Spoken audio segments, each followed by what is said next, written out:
रूप बदलने वाली जेठानी। सुबह के 7 बज रहे थे, तभी मंदिर में बज रही घंटी के शोरगुल से घर के सभी सदस्यों की आंख खुल जाती है और सभी लोग अपने अपने कमरों से निकलकर मंदिर में हाथ जोड़कर खड़े हो जाते हैं। ओम जय जगदीश हरे, स्वामी जय जगदीश हरे, भक्त जनों के संकट क्षण में दूर करे। ओम जय जगदीश हरे। माँ जी, देवरानी जी, आप दोनों कब आई? अभी अभी बहू, जब तू मगन होकर भगवान के भजन गा रही थी। वैसे बहू, आज तो राधे कृष्ण का दिन है, तो तुझे आरती कुंज बिहारी की गानी चाहिए थी। मर गई, इतनी मुश्किल से तो मैंने ये एक भजन याद किया है। पता नहीं ये 36 गुणों वाली बहू का दिखावा करने के लिए मुझे और कितने पापड़ बेलने पड़ेंगे। क्या हुआ जेठानी जी, कहाँ खो गई आप? कुंज बिहारी की आरती गा दीजिए, सासू जी की आस पूरी हो जाएगी। हाँ हाँ, अब क्यों नहीं, गाती हूँ ना। आरती कुंज बिहारी की, तेरी माँ कभी बंदी हमारी थी। उप्स। अरे जेठानी जी, भजन के इस ठहराव पर तो बनवारी शब्द आना चाहिए था। ये बनवारी बंदी में कैसे बदल गया? उफ, आज तो तू गई उर्फी।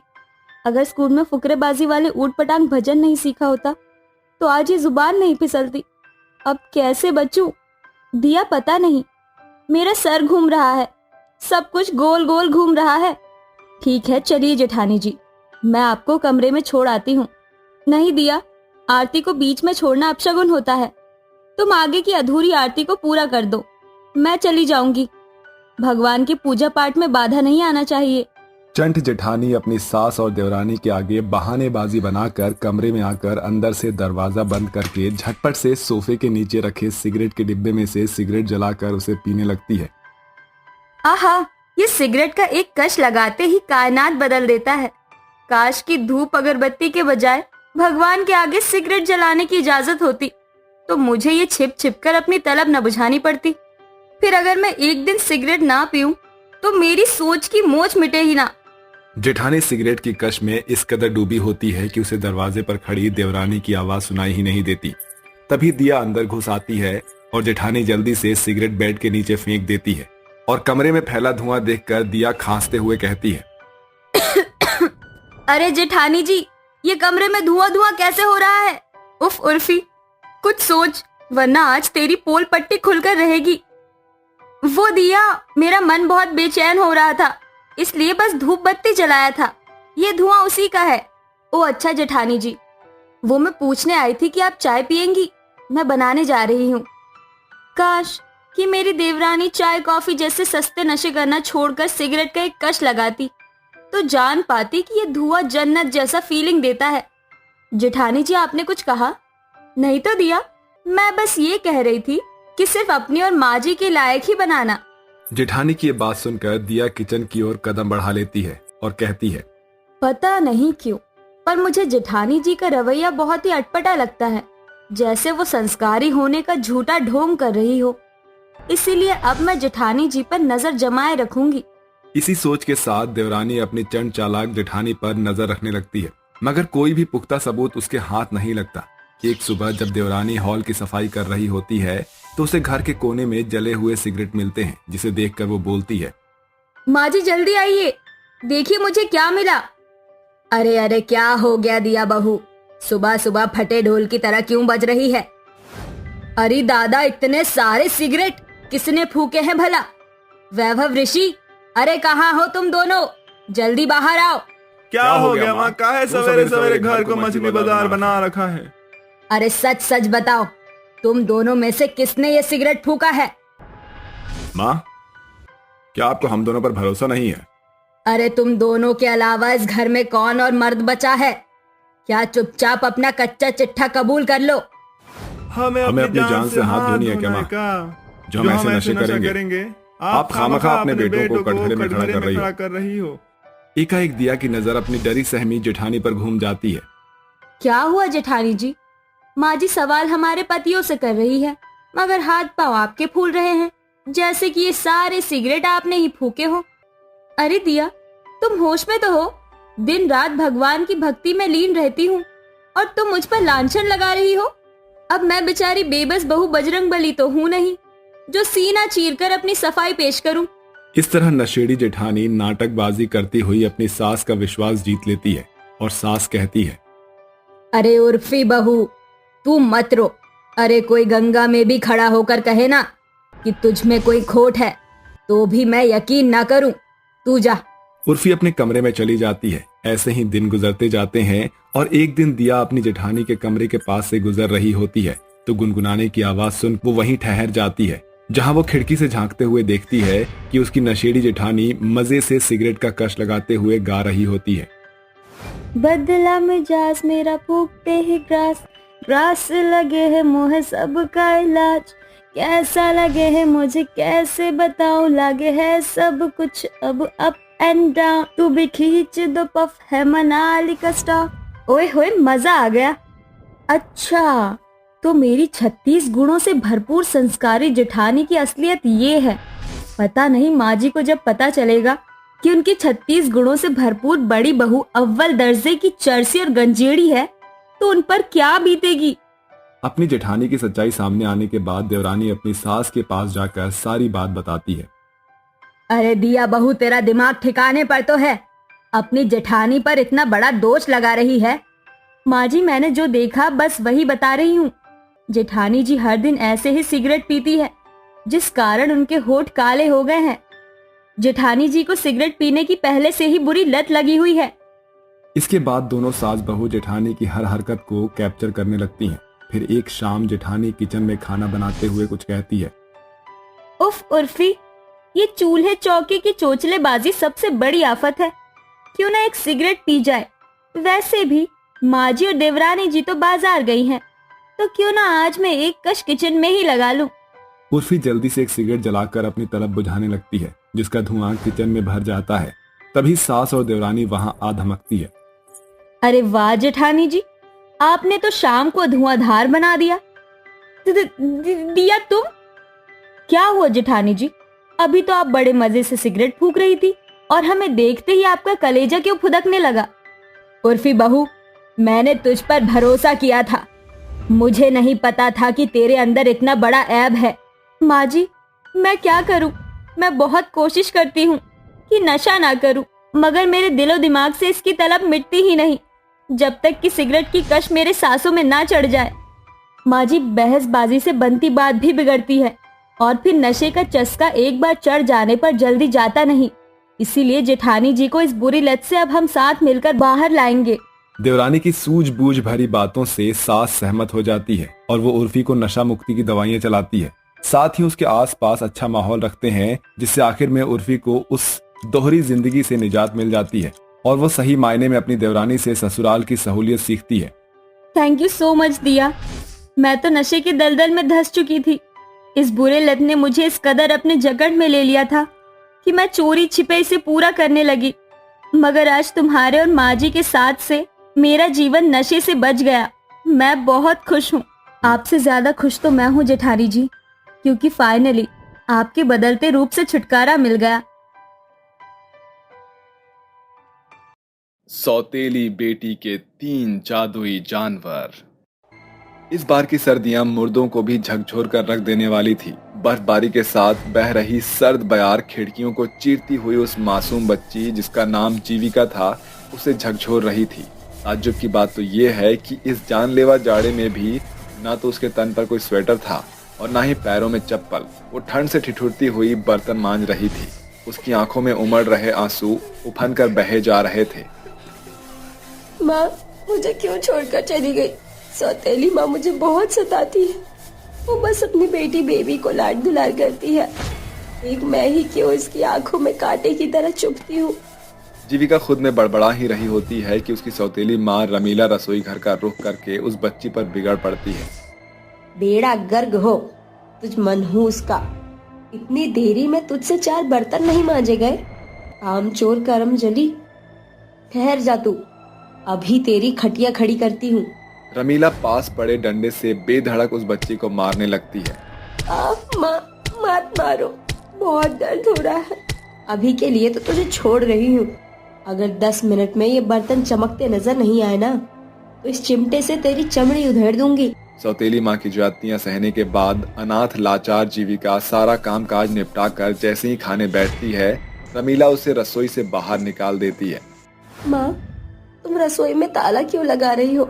मुझे बहुत जोरों की भूख लगी है। अले ले ले, लाडो रानी को भूख लगी है तो जाकर भूसा खा। मनहूस कहेगी, अपनी माँ को जन्म के वक्त खा गई और बाप को भी निगल गई, अब क्या मुझे पचाएगी? आज तो सारी रात घर के बाहर सड़ेगी। ये कहकर रमीला भूखी बच्ची को घसीटते हुए बाहर करके दरवाजा बंद कर देती है। माँ, मुझे घर से मत निकालो। माँ, दरवाजा खोलो ना। माँ, मुझे बहुत डर लग रहा है। रात भर भूख से ठंड में ठिठुरेगी ना तो ही इसके हाथ पाँव में फुर्ती समाएगी। आधी रात ढलते ही मानो सीप से बरस रही सर्दी की बर्फबारी बेतहाशा बढ़ जाती है। भूख से छछनती जीविका का चेहरा बेरंग और फीका पड़ जाता है और आधी रात वो ठंड में ठोकर खाती हुई जंगल में कदम रखती है। जंगल में चारों ओर सर्दी का सन्नाटा छाया हुआ था। तभी उसके कानों में तरह तरह की आवाजें शोर मचाने लगती है। ये आवाज तो बेजुबान जानवरों की है, जैसे वो दर्द में छटपटा रहे हो। जीविका आवाज को भांपती हुई आगे बढ़ती है, जहां उसे 3 जानवर कुत्ता, बंदर और गाय ठंड में ठिठुरते हुए नजर आते हैं। कुछ ही देरी के बाद पूरा जंगल उजाले से भर जाता है। ये तीनों जानवर तो भूखे हैं और मुझ गरीब बच्ची के पास तो खुद के खाने को कुछ नहीं है, तो मैं इन्हें क्या दूं? इस गौ माता को तो बस हरी घास चाहिए, जो कि इस जंगल की शुरुआती जमीन पर छितराया हुआ था। जीविका जंगल में कुछ घास इकट्ठा करके गाय को सहलाते हुए उसके आगे रख देती है। ये लो गौ मैया, मजे से खाए और तुम दोनों यही रुको, मैं कुछ खाने को लाती हूँ। जीविका की बात पर दोनों जानवर बड़ी बड़ी आंखें किए पूंछ हिलाने लगते हैं और मानो वो उसकी भाषा भाप गए हों। जीविका जल्दी से खाने की तलाश में जंगल से बाहर आती है, जहाँ कुछ दूरी पर उसे लोगों की एक भीड़ नजर आती है, जहाँ खाना बंट रहा होता है। वो झट से कतार में खड़ी हो जाती है। काफी देर के बाद बारी आने पर उसे खाने से भरी थाली मिलती है, जिसमें पूरी सब्जी और कुछ केले थे, जिसे देखकर ललचाई नजरों से निहारते हुए वो कहती है, अरे वाह, खाने की खुशबू तो बड़ी बेमिसाल है, मगर ये खाना मेरे हक का नहीं। थोड़ी ही देर बाद वो जंगल आती है। उसे देखकर कुत्ता पूंछ हिलाते हुए भूख से भौंकने लगता है। हाँ, ये खाना तुम दोनों के खातिर ही है। ये लो बंदर, ये ले खाओ, तुम्हारे लिए, और गौ माता एक पूरी, तुम भी खा लो। तीनों जानवरों को खाता देखकर 2 दिनों से भूखी अनाथ जीविका के चेहरे पर खुशी की छवि छिटक पड़ती है। इस बीच वो अपनी भूख को भूलकर बिना पल के झपकाए उन्हें सहला रही थी। जैसे ही खाना खत्म होता है, तीनों जानवर बोल पड़ते हैं, तुम्हारा शुक्रिया छोटी बच्ची। जीविका को अपनी आंखों और कानों पर भरोसा नहीं होता है। वो आंखें मीच कर बोलती है, ये बेजुबान जानवर इंसानों की तरह बोल कैसे सकते हैं? पकाक पकाक, ऐसे आहा ओहो दे दिया ना झटका। मुझसे मिलो, मैं हूँ मनकू और ये मेरे जादुई दोस्त कालू और ये है तारा। बंदर को एक डाल से दूसरी डाल पर उछल कूद करता देखकर जीविका का मुरझाया हुआ चेहरा जुगनू के जैसे रोशन हो उठता है। तो तुम तीनों जादुई जानवर हो, तो बताओ जो तुम्हें औरों से अलग बनाती है। मैं हूँ कालू, जो कहने को तो एक कुत्ता हूँ, मगर मैं बहुत ही वफादार हूँ। चाहो तो मुझसे दोस्ती करके देख लो, मैं तुम्हारा हाथ और साथ कभी नहीं छोड़ूंगा।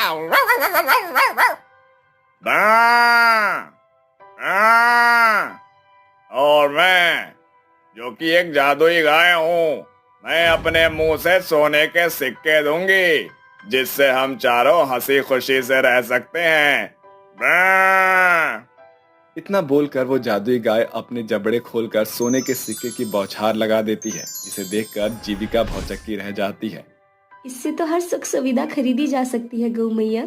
जीविका उन सोने के सिक्कों को सुनार के हाथों बेचकर जंगल में सुंदर सा घर बनाकर तीनों जादुई जानवरों के साथ रहने लगती है। उसकी उदास जिंदगी खुशियों से भर गई थी। अब उसका सारा दिन हंसते खेलते कट जाता है। कभी बंदर अपनी कलाकारी दिखाता है, तो कभी जादुई कुत्ता अपना करतब दिखाता है। क्या हुआ जीविका, हमारे बीच रहकर भी आजकल तुम्हारा चेहरा बड़ा बुझा बुझा सा है। मुझे माँ की याद आ रही है गौ मैया।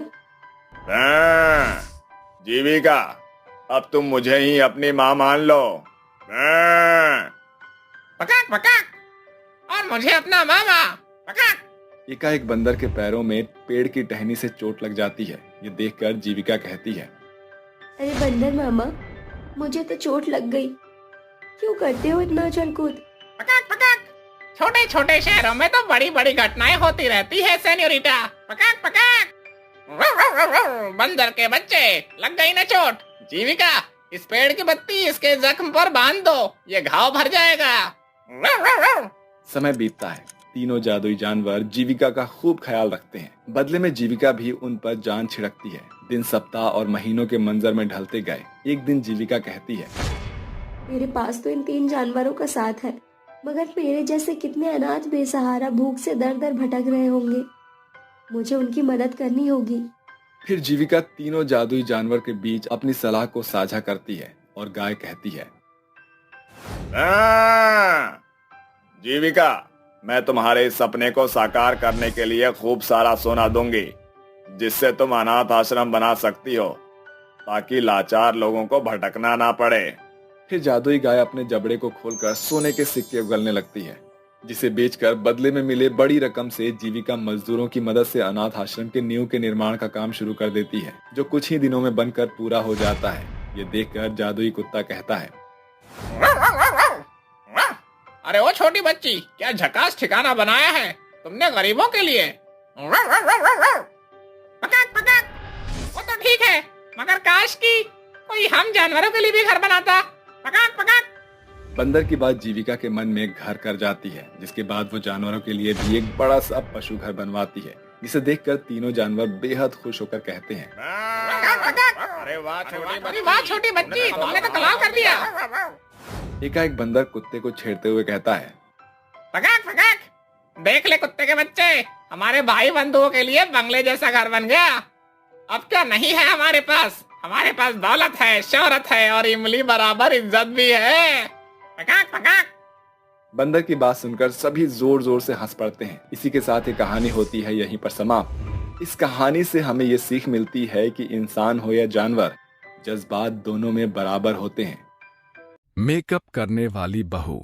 हरमनपुर के एक छोटे से गांव में कौशल्या नाम की औरत अपने बेटे रवि के साथ रहती थी। कौशल्या की उम्र भी हो गई थी, लेकिन बढ़ती हुई उम्र में वो सुंदर और खूबसूरत दिखना चाहती थी, इसलिए वो घरेलू नुस्खे और थोड़ा सा मेकअप करके रहा करती थी। गांव के कुछ लोग उसे बहुत चिढ़ाया करते थे। एक दिन वो अपने चेहरे पर थोड़ा सा मेकअप करके गांव में टहलने के लिए जाती है। आज तो बहुत अच्छा मौसम है, चलो थोड़ी सी सैर ही कराऊं। वो रास्ते से गुजर ही रही होती है कि तभी कुछ औरतें देखकर हंसने लगती है। हे भगवान, देखो तो सही, बूढ़ी घोड़ी लाल लगाम, इतनी बूढ़ी हो चुकी है और चेहरे पर मेकअप देखो कितना पोत रखा है। अब इतने तेवर है, पता नहीं जवानी में इसके कितने तेवर होंगे। कौशल्या ये सब सुन लेती है, जिसके बाद वो वहाँ खड़ी औरतों से कहती है, अरे भगवान ने मुझे इतना अच्छा रंग रूप दिया है, तो मैं इस पर थोड़ा सा मेकअप कर भी लूं तो तुम्हें क्या दिक्कत है? अरे मुझे मेकअप करना अच्छा लगता है, तो क्या मैं मेकअप भी नहीं कर सकती? अरे हाँ हाँ, क्यों नहीं, जितना चाहे उतना मेकअप करो। एक काम करो, पूरे महीने का मेकअप एक ही दिन में कर लो। हाँ हाँ, मैं तो करूँगी। अगर किसी को कोई दिक्कत है तो वो मेकअप ना करे। ऐसा कहकर वो आगे की तरफ बढ़ने लगती है, जिसके बाद गांव की औरतें उससे मुंह बनाकर वहां से चली जाती हैं। कौशल्या को कभी किसी के कहने से कोई फर्क नहीं पड़ता था। वहीं दूसरी तरफ उसका बेटा दिन प्रतिदिन जवान होता जा रहा था। एक दिन उसके मन में ख्याल आया, अरे रवि पूरे 25 साल का हो गया है, अब मुझे उसकी शादी करवा देनी चाहिए, फिर मैं भी तो इस घर की भाग दौड़ से थोड़ा सा फ्री हो जाऊंगी। ऐसा सोचकर वो अपने बेटे रवि के लिए लड़की ढूंढना शुरू कर देती है। उसके इतने मेकअप करने के चलते कोई भी अपने घर की बेटी उसे नहीं देता, जिसके बाद एक दिन पंडित जी उसके घर पर आते हैं और उससे कहते हैं, देखो कौशल्या बहन, मैं तुम्हारे लिए एक बहुत अच्छा रिश्ता लेकर आया हूँ, लेकिन अगर शादी करवानी है तो इस बार बिना मेकअप के ही रिश्ता पक्का करके आना। अरे शादी तो करवानी ही है मुझे अपने बेटे की। चलो, अगर मैं एक दिन मेकअप ना करूं तो क्या चला जाएगा। ऐसा सोचकर जब वो अपने बेटे रवि के लिए लड़की पसंद करने जाती है तो बिना मेकअप के ही जाती है, जिसके बाद वो रिश्ता पक्का कर देती है और अपने बेटे रवि की शादी रागिनी से करवा कर उसे अपने घर ले आती है। रागिनी बहुत खूबसूरत और सुंदर थी। उसे कभी मेकअप करने की जरूरत नहीं पड़ती थी। वो हमेशा सादा और सिंपल रहा करती थी। एक दिन कौशल्या उसको देखकर कहती है, अरे बहू, अभी अभी तेरी शादी हुई है और तू जरा भी मेकअप नहीं करती अपने चेहरे पर। अरे माँ जी, इतना मेकअप करके मैं कहाँ जाऊंगी? रहना तो मुझे घर में ही है, और फिर मुझे मेकअप करने की क्या जरूरत है? अरे बहू, तू नहीं जानती कि औरतों को दिन प्रतिदिन खूबसूरत दिखना ही चाहिए ताकि मर्द उनसे नजर हटा ना सके। ये सुनने के बाद रागिनी अपनी सास की बातों पर हंसने लगती है और उनसे कहती है, अच्छा जी, मैं आपकी इस बात का अच्छे से ध्यान रखूंगी। वहीं दूसरी तरफ कौशल्या झोला उठाकर बाजार को निकल पड़ती है। आज तो मैं पालक पनीर लेकर आऊंगी, पालक पनीर। कौशल्या बाजार जाने से पहले अपने कमरे में जाती है और थोड़ा सा और मेकअप लगा लेती है।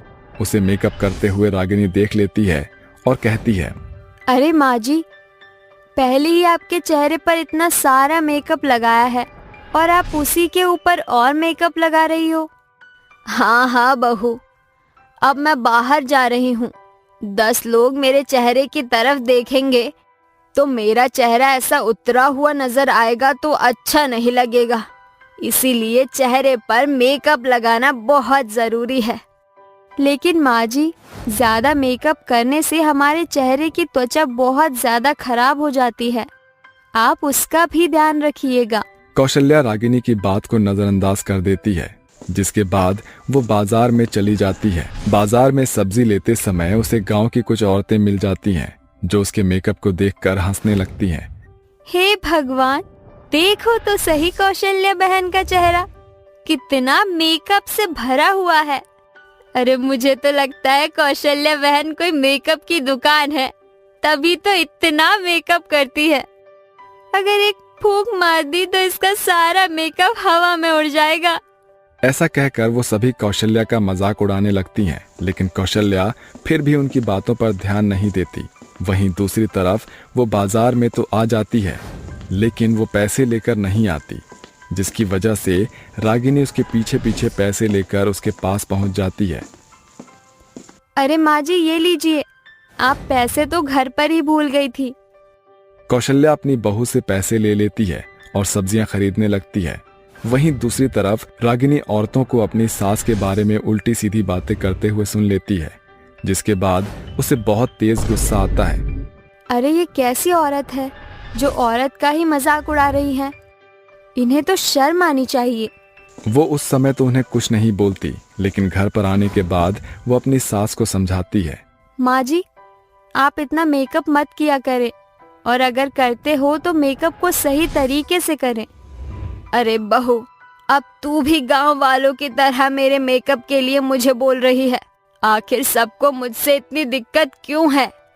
अरे माँ जी, किसी को भी आपसे दिक्कत नहीं है। चलिए, मैं आपको एक जादू दिखाती हूँ। रागिनी कौशल्या को अपने कमरे में लेकर जाती है और शीशे के सामने बैठा देती है, जिसके बाद रागिनी अपनी अलमारी में से बहुत सारा मेकअप निकालती है और अपनी सास के चेहरे पर मेकअप करना शुरू करती है। देखते ही देखते वो अपनी सास के चेहरे पर इतना प्यारा मेकअप करती है कि उसकी सास बहुत खूबसूरत दिखने लगती है। ये लो माँ जी, मैंने आपका मेकअप कर दिया है। अब कोई आपके मेकअप को देखकर कुछ नहीं कहेगा। जैसे ही कौशल्या शीशे में अपना चेहरा देखती है तो वो अपने आप को देखते ही रह जाती है। हे भगवान, क्या ये सच में मैं हूँ? मुझे तो यकीन ही नहीं होता। अरे बहू, तेरे हाथों में तो जादू है। तू तो बहुत अच्छा मेकअप करती है। तूने इतना अच्छा मेकअप कहाँ से सीखा? दरअसल माँ जी, मुझे अपने चेहरे पर मेकअप करना पसंद नहीं है, लेकिन दूसरों का मेकअप करना बहुत अच्छा लगता है। इसी के चलते मैंने एक पार्लर में मेकअप आर्टिस्ट का कोर्स किया था। तब से मुझे मेकअप करना आता है। अरे वाह बहू, मुझे तो पता ही नहीं था कि तू इतनी टैलेंटेड है। अगर तेरे अंदर इतना टैलेंट है तो तुम मेकअप आर्टिस्ट की दुकान क्यों नहीं खोल लेती? अरे इसके चलते तो तू बहुत सारा पैसा भी कमा सकती है। वैसे माँ जी, आपका आइडिया बुरा नहीं है। मुझे लोगों का मेकअप करके बहुत खुशी मिलेगी। कौशल्या अपनी बहू से मेकअप करवाने के बाद जब बाहर आती है तो सभी औरतें उसका चेहरा देखकर हैरान रह जाती है। अरे बाप रे बाप, देखो तो सही, ये तो आधी उम्र में भी जवान लग रही है। अचानक से इसके चेहरे को क्या हो गया है? पहले तो बहुत बेढंगा मेकअप करती थी। उनकी बातें सुनकर कौशल्या उनसे कहती है, अरे ये मेकअप तो मेरी बहू ने किया है। वो मेकअप आर्टिस्ट है, उसके जैसा मेकअप यहाँ पर किसी को नहीं आता। कौशल्या के चेहरे को देखकर उसकी उम्र की जितनी भी सहेलियां होती हैं वो उससे कहती हैं, अरे बहन एक काम कर, अपनी बहू से कह कि वो मेरा भी मेकअप कर दे। आज मुझे एक संगीत के जश्न में जाना है। अरे हाँ हाँ क्यों नहीं, चलो तुम मेरे साथ चलो। कौशल्या उसे अपनी बहू के पास ले जाती है, जिसके बाद उसकी बहू रागिनी सावित्री का मेकअप कर देती है। सावित्री भी मेकअप करवाने के बाद बहुत खूबसूरत लगने लगती है। देखते ही देखते गांव की कई सारी औरतें रागिनी के पास आती हैं और अपने चेहरे पर मेकअप करवाती हैं, जिसके चलते सभी औरतें बहुत खुश होती हैं। अब कौशल्या अपनी बहू रागिनी का एक पार्लर खुलवा देती है, जिसमें रागिनी लोगों का मेकअप करना शुरू कर देती है। अरे वाह बहू, देख आज अगर तेरे अंदर मेकअप का शौक ना होता तो तू अपने इस टैलेंट को कभी निखार ही नहीं पाती। अरे नहीं माँ जी, ये सब तो आपकी वजह से है। आपके चलते ही मैंने अपने टैलेंट को दोबारा से याद किया और उसे आपके ऊपर आजमाया। देखते ही देखते रागिनी मेकअप में बहुत पॉपुलर हो जाती है। अब गांव की हर एक औरत उसी से मेकअप करवाती है और खुशी खुशी उसे पैसे भी देकर जाती है। एक दूसरे की कॉपी करने वाली 3 बहू। हाथों में ढेरों थैला लटकाई यशोदा देवी देर सांझ घर के अंदर दस्तक देती है, जहां हॉल में बैठी हुई 3 बहू रानियां अभिलाषा, न्यासा और दिलासा उसे देखकर खुश मन से कहती हैं, माँ जी आप आ गई। हम तीनों बहुएं आपका इंतजार कर रही थी ताकि एक संग सांझ में चाय की चुस्कियां लें। माँ जी आपके हाथ में ये थैला, आप तो टहलने गई थी। हाँ बहू, बस टहलते टहलते भाजी तरकारी लेने बाजार पहुंच गई थी। वहाँ तुम तीनों के लिए साड़ियाँ जच गई तो बस लगे हाथ खरीद ली। माँ जी अब दिखाइए तो कैसी साड़ियाँ लाई हैं आप। यशोदा अपनी तीनों बहुओं को साड़ियां थमा देती है। तभी न्यासा और अभिलाषा दिलासा की साड़ी देखकर जोर जोर से हंसने लगती हैं, जिसे देखकर यशोदा कहती है, क्या बात है, तुम दोनों के मुंह से हंसी के हंसगुल्ले क्यों फूट रहे हैं? जरा मैं भी तो जानूं। माँ जी इतनी भोली न बनिए, हम जानते हैं कि आप रस्ते का माल सस्ते में ले आई हैं। क्या मतलब है तुम दोनों का? मतलब दिलासा जरा देखो हमारी साड़ी में कितनी रंग बिरंगे गोटे जड़े हुए हैं और वहीं तुम्हारी ये साड़ी एकदम फीकी लग रही है। ये देखकर दिलासा अपने मुंह मियां मिट्ठू होते हुए कहती है, मेरी मूरखचंद देवरानी और जेठानी जी, जिसे आप सस्ती साड़ी कह रहे हो ना, वो अमेज़न से लेकर मीशो पर इस टाइम ट्रेंड में चल रही है, समझी? और आपकी जैसे गोटेदार साड़ी तो मेरी मरी हुई नानी दादी के जमाने में चला करती थी। फिर क्या था, दोनों नकलची बहू दिलासा की साड़ी पर धावा बोल देती है। ये तुम दोनों क्या कर रही हो? मैं कहती हूँ छोड़ दो मेरी साड़ी। बिल्कुल नहीं, ये साड़ी तो मैं ही पहनूंगी।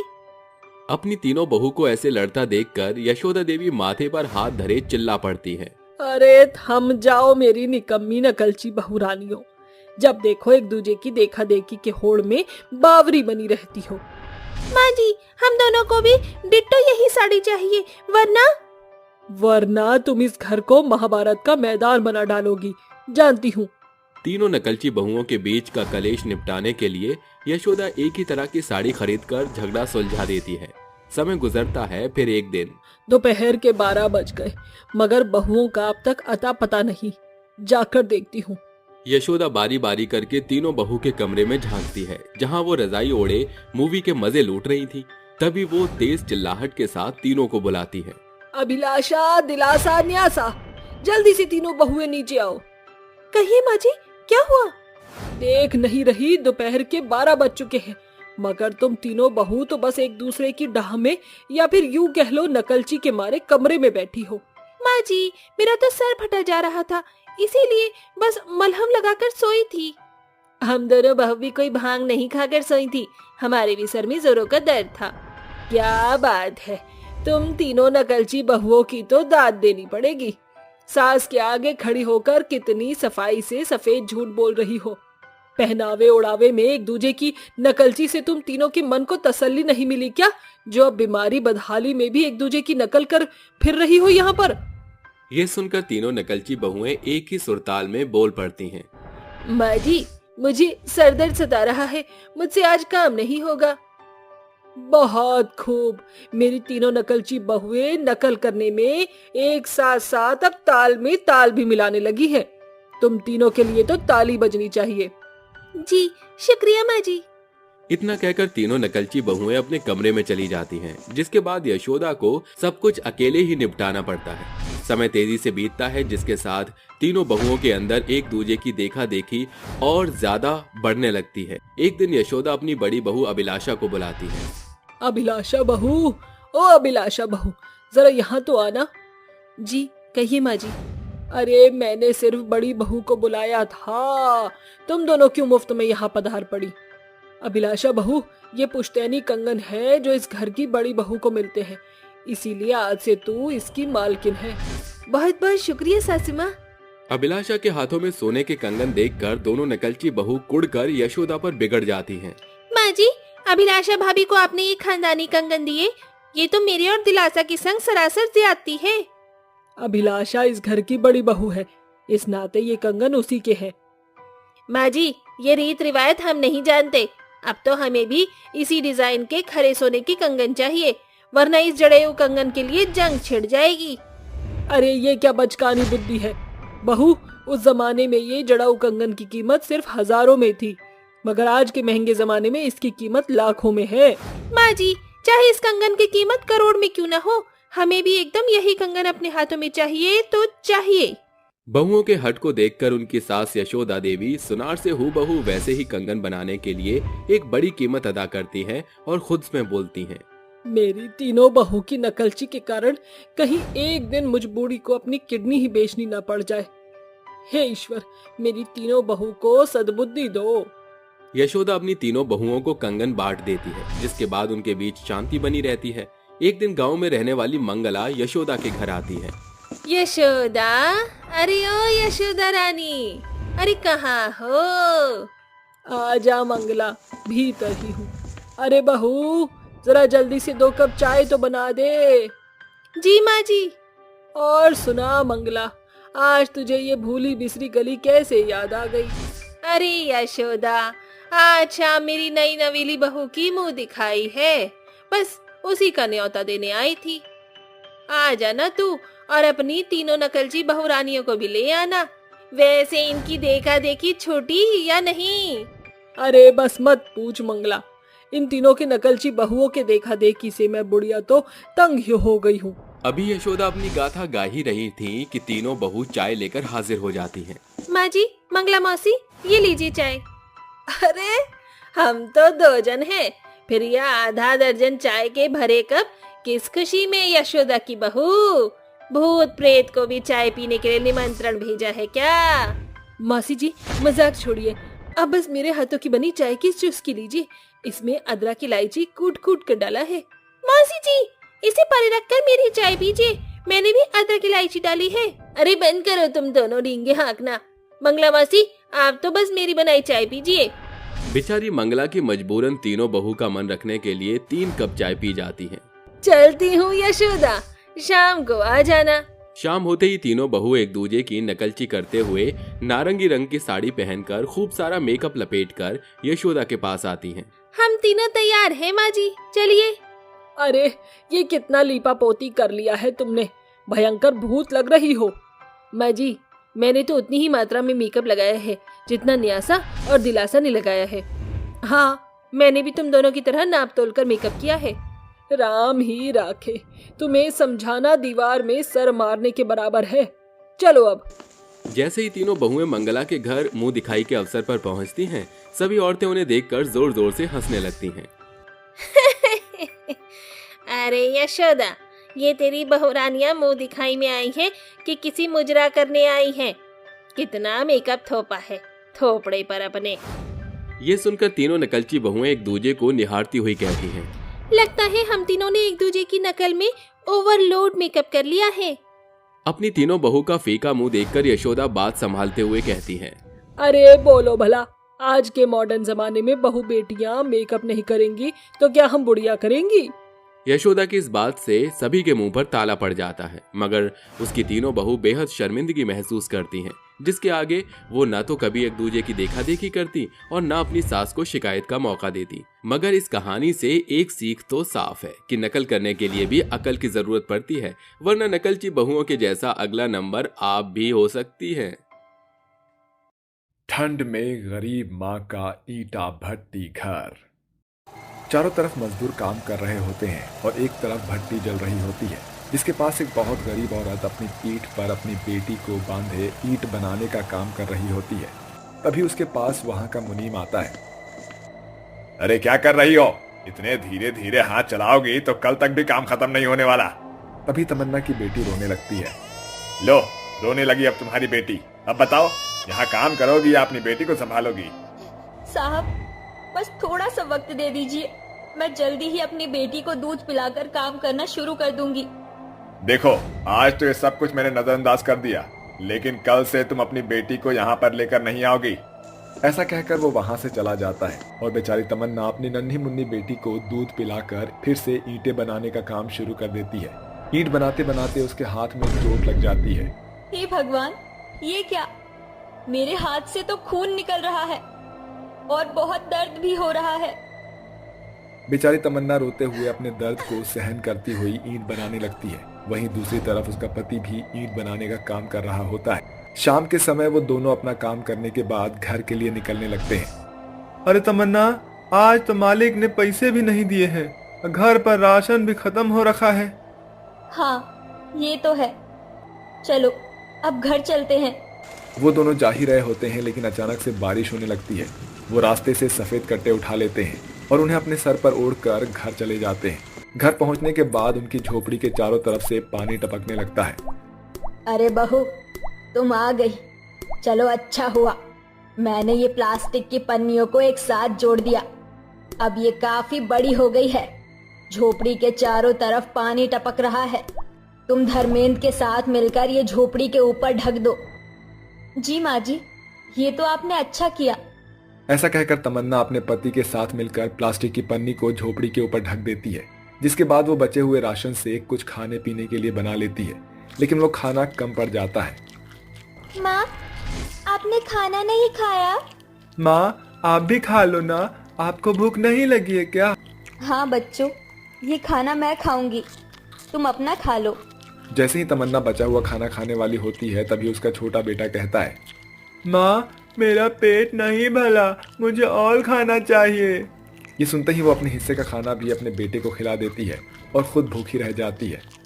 चलो बच्चों, अब सोने का समय हो गया है।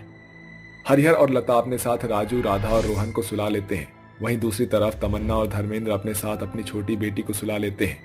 आधी रात के समय सभी सो रहे होते हैं कि तभी अचानक से बहुत जोर जोर से आंधी और तूफान चलने लगते हैं, जिसके चलते अचानक से तमन्ना की झोपड़ी के ऊपर से छत उड़ जाती है और सभी लोग नींद से जाग जाते हैं। हे भगवान, धर्मेंद्र बच्चों को इकट्ठा कर, नहीं तो किसी को चोट लग सकती है। हरिहर और धर्मेंद्र दोनों बच्चों को इकट्ठा करके झोपड़ी के बाहर निकल आते हैं, जिसके बाद वो पूरा परिवार तेज आंधी और तूफान में रुकने का कुछ इंतजाम ढूंढने लगते हैं। चलते चलते कुछ दूरी पर उन्हें कूड़े के खत्ते के पास बड़े बड़े पाइप नजर आते हैं। बच्चों चलो जल्दी से इस पाइप के अंदर घुस जाओ। धर्मेंद्र अपने पूरे परिवार के साथ उन बड़े बड़े पाइप में रुक जाता है। तभी उसका बेटा कहता है, पिताजी मुझे बहुत ठंड लग रही है।